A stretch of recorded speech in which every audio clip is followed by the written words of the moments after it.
हरे कृष्ण। श्री दामोदराष्टकम्।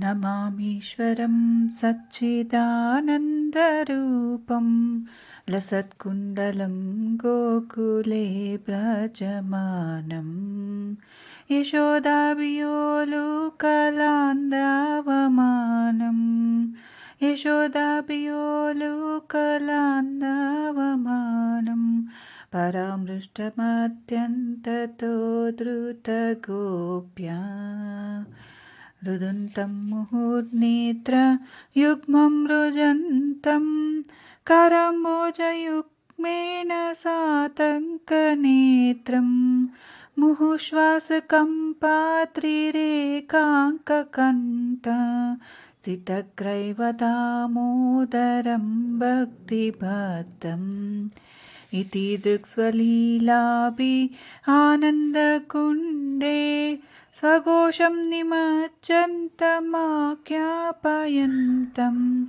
तदीयेषितग्नेषु भक्तैर्जितत्वं पुनः प्रेमतस्तं सतावृत्ति वन्दे वरं देवमोक्षं न मोक्षावधिं वा न चान्यं वृणेऽहं वरेशादपीह इदन्तेव पुन्नाथ गोपालबालं सदा मे मनस्याविरास्तां किमन्यै इदं ते मुकाम्बोजम् अत्यन्तनीलै ऋतं कुन्तलैः स्निग्धरक्तैश्च गोप्या मुहुश्चिम्बितं बिम्बरक्तादरं मे मनस्याविरास्तामलं लक्षलाभै नमो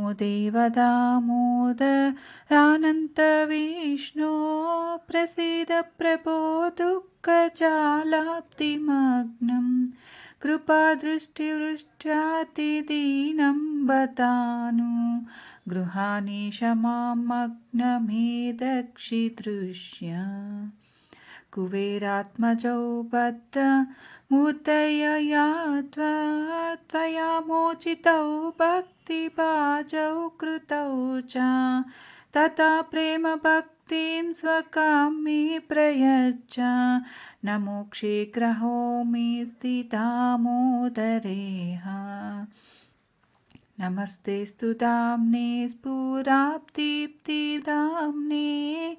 त्वदीयोदरायाद धाम्ने नमो राधिकाय त्वदीया प्रियाय नमो नन्तलीलाय देवाय तुभ्यम्।